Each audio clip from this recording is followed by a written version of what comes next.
Hey guys, welcome back to my channel. My name is Lynn if you're new here. And if you're returning, you already know we're about to get down with some digital planning.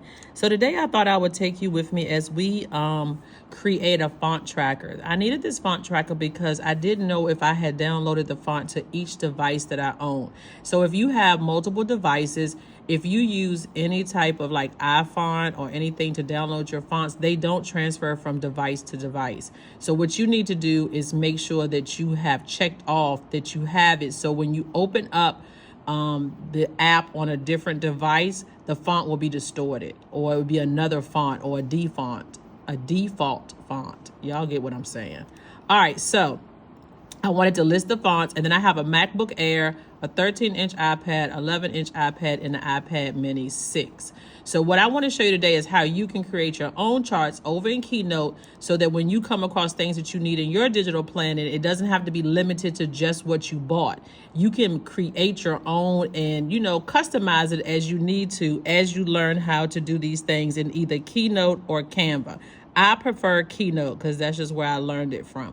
So I actually did this yesterday, but I wasn't impressed with the video, so we're redoing it. So I'm going to take you from the start on how you can create this. The first thing you want to do, and this question was asked of me, how to create the planner, or what planner sizes do I use for portrait and for landscape.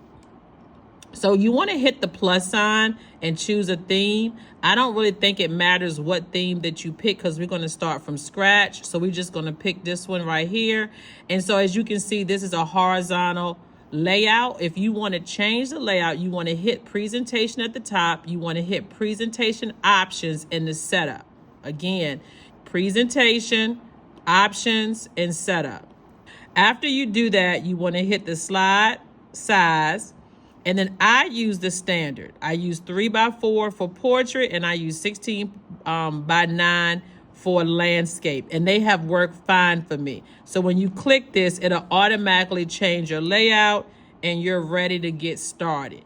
Now, if you're unsure if that's the size that you want, once you have created your planner, you can export it over to GoodNotes. So when I export the planner as a PDF, I've already did this multiple times.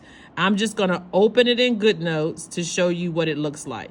And so here's the planner. And what I'm doing is checking the size. So once you create your cover or at least one page, you can send it over to GoodNotes to see what it would look like on your tablet.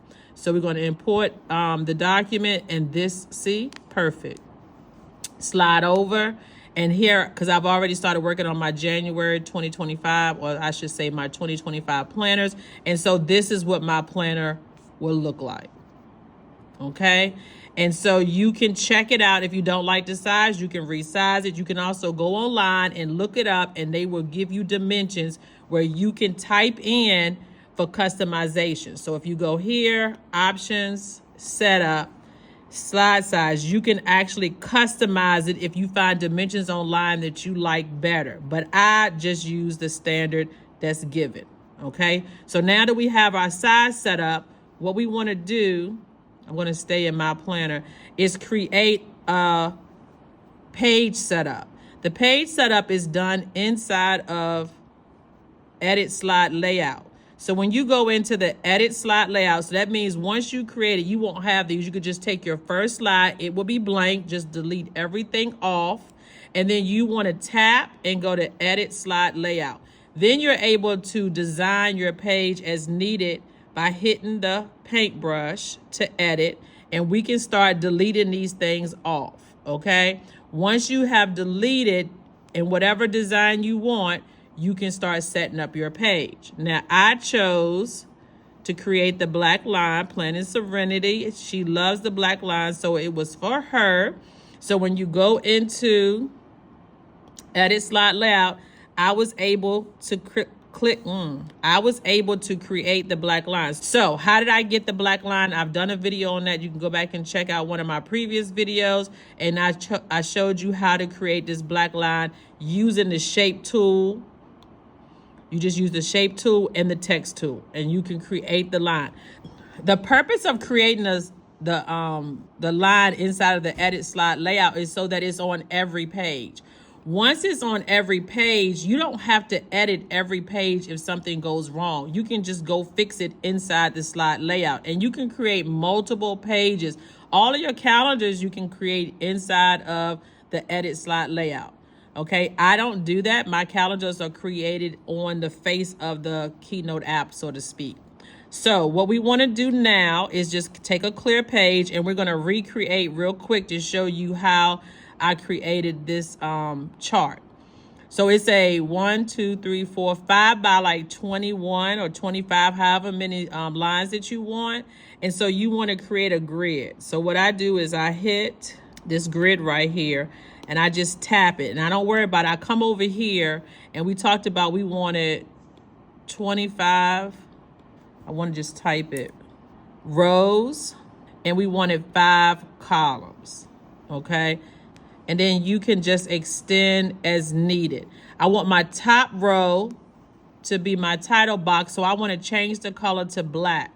All right, guys, so we want to change the title box to black. So we want to highlight the entire box, and we want to go to the cell, and we want to click cell field. And we're going to change the cell field to black.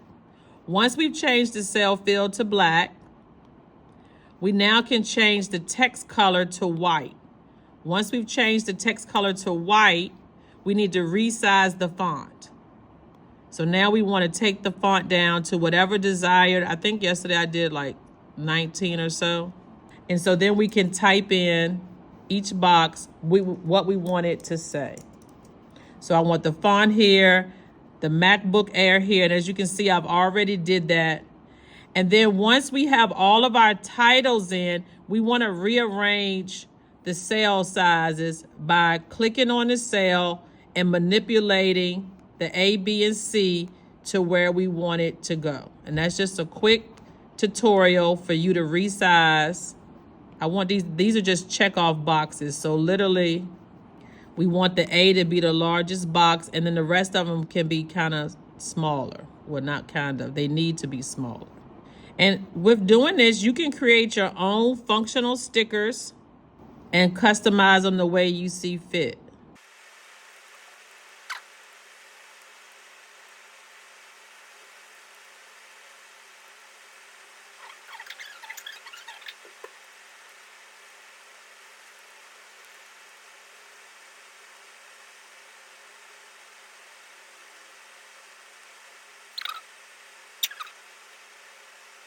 This don't make no sense. It is not this hard on the computer. I'm not gonna stop. There we go. Where's fit? Select cells. Done.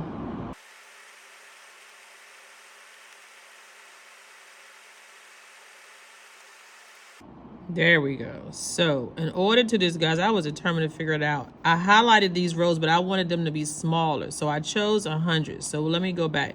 So if you go to the rows and column size, you can alternate the size, or you can change the size of the columns. So we're going to make them 50. There we go. I knew it was a way. On the computer, I just hit fit and it'll take it to what I want. But so let's go back. So we're at the cell. We want to go to table. Hit rows and column. Once we highlight those, we can make them the same size. That's what I was sitting there. I was determined I wasn't going to stop this video until I figured it out on the tablet, because I don't really make mine on the tablet anymore. I use my Mac. All right, so there we go. It took me a minute, but we got it done, and it's perfect. All you would have to do is put the type of devices that you have. If you have more than 4 devices, please let me know, and maybe we can make another one, or I can help you. This will be for free in the description. So once you've created it, after all of that, let's just go back. You want to make sure that you hit the table. Once you hit the table, you want to determine the number of rows and columns. I did 25 rows and 5 columns. Once you do that, you got to resize the columns according to this A, B, C, and D, and E. A should be bigger because you're going to be typing on it. Then you want to highlight your B, C, and D, and E. And once you highlight those, you want to go over the table and hit the rows and the columns. And then you can pick the size and play with it so that they are equal.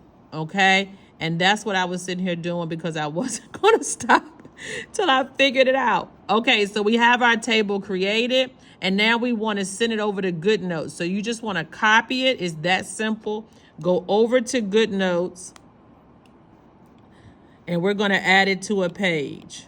Okay. And once you add it to a page, you can put it in your elements. And you could have left the chart blank to take the font off. And you could have used the chart for anything that you wanted, even bills. You know, you could have made your own bill tracker.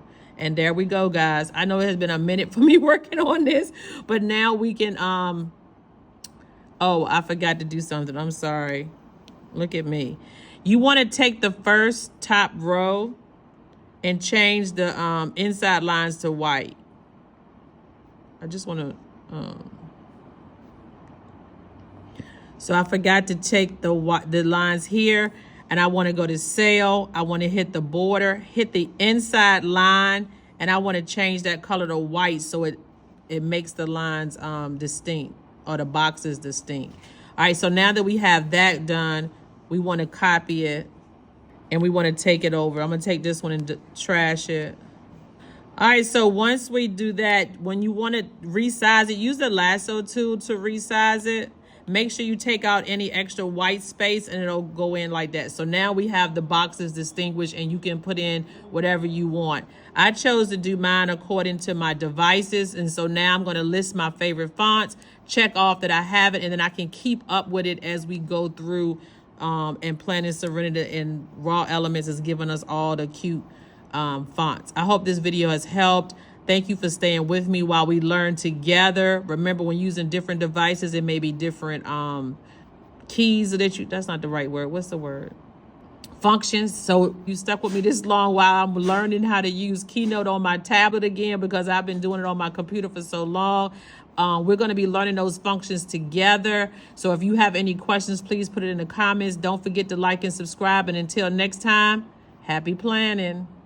And that's a wrap on today's digital planning adventure. If you enjoyed diving into the world of digital planning with me, don't forget to hit that like button and subscribe for more digital clarity.